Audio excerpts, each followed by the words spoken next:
আচ্ছা, আপনি একটা মেয়ে মানুষ, এত রাতে একা একা বাইরে, বুঝলাম না। আমি সত্যি পরিস্থিতির শিকার। ওই লোকগুলো আমাকে, মানে ওরা কারা, চেনেন আপনি? না না, আমি ওদের কাউকে চিনি না। আমি তো আজই ঢাকা এলাম। কোত্থেকে? দিনাজপুর। আমি ওখানেই থাকি। কিন্তু আপনি এখানে এই এলাকাতে কেন? আসলে ঢাকায় এসেছিলাম একটা চাকরির ইন্টারভিউর জন্য। উঠবো আমার বাসায়। বাস থেকে নামার পরে দেখি আমার ব্যাগ, আমার মোবাইল সবকিছু পিকপকেট হয়ে গেছে। এরপরে কারোর সাথে যোগাযোগ করতে পারছিলাম না।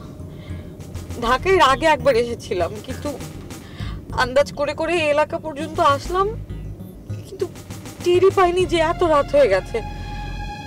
লোকগুলো আমাকে ধাওয়া করলো, তারপর ধরে একটা পুরনো বাড়ির দিকে নিয়ে যেতে চাচ্ছিল। আমি কোনো মতে দৌড়ে আমি পালালাম। তারপর তো আপনার সঙ্গে দেখা। আপনি তো ভীষণ বিপদে পড়ে গিয়েছিলেন তাহলে। ঢাকা শহরের যে অবস্থা এখন, কিন্তু আপনাকে এখন এত রাতে কোথায় যে নামিয়ে দিই, মানে কোনো হোটেল বা এরকম কিছু হলে চলবে তো নাকি? আপনাকে খুব বিপদে ফেলে দিলাম, তাই না? আরে না, বিপদে তো আপনি ইচ্ছা করে ফেলেননি, তাই না? আর একজন বিপদে পড়লে মানুষ মানুষকে হেল্প করবে, এটাই তো স্বাভাবিক। আপনি যদি চান তাহলে আজকের রাতটা আপনি আমার বাসায় থাকতে পারেন। মানে যদিও আজকে আমি ব্যাচেলর। কেন, আপনার ওয়াইফ? ওর বাবার বাড়ি গেছে মিরপুরে। কাছাকাছি বাড়ি থাকলে যা হয় আর কি, যখন খুশি যায়, যখন খুশি চলে আসে। আপনার সমস্যা নেই তো?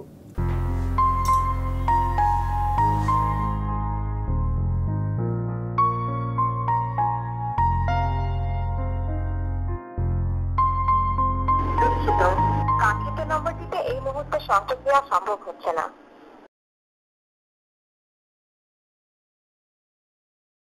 দুঃখিত, কাঙ্ক্ষিত নম্বরটিতে এই মুহূর্তে সংযোগ দেওয়া সম্ভব হচ্ছে না। এত রাত হলো, মোবাইল বন্ধ।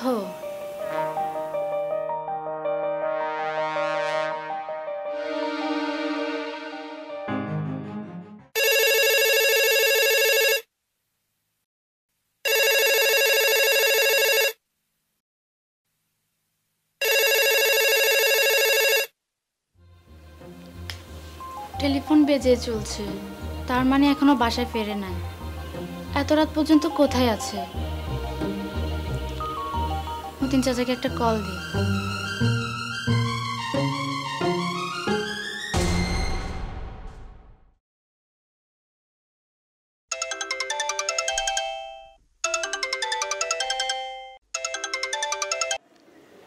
হ্যালো আম্মা। মতিন চাচা, আপনি কোথায়? আম্মা আমি গ্যারেজে আছি। আপনার স্যার কোথায়? বাসায় ফেরে নাই? যে না আম্মা, স্যার তো এখনো ফিরে নাই। কি, ফিরে নাই? আচ্ছা ঠিক আছে মতিন চাচা, আপনার স্যার বাসায় ফিরলে আমাকে একটা ইমার্জেন্সি কল করতে বলবেন।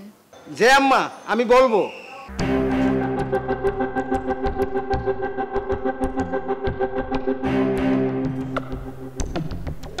কোথায় আছে এত রাত পর্যন্ত? আবার কোনো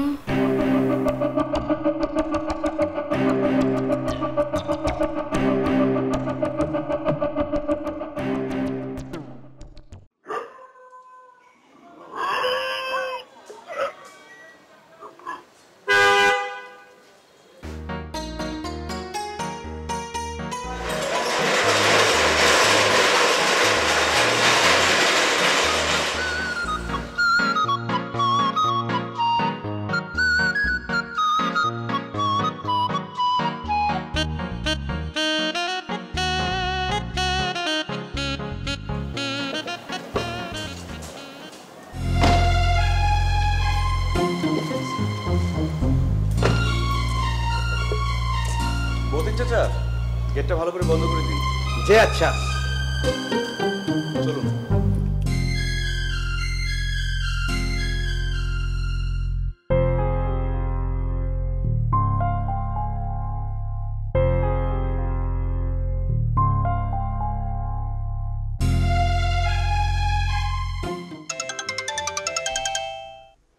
হ্যালো আম্মা, না ফোন করতে কইছিল। হ্যালো আম্মা। মতিন চাচা, আপনার স্যার কি বাসায় আসছে? স্যার আইছে তো, সাথে একটা মাইয়া মানুষ আইছে। কি মহিলা? যে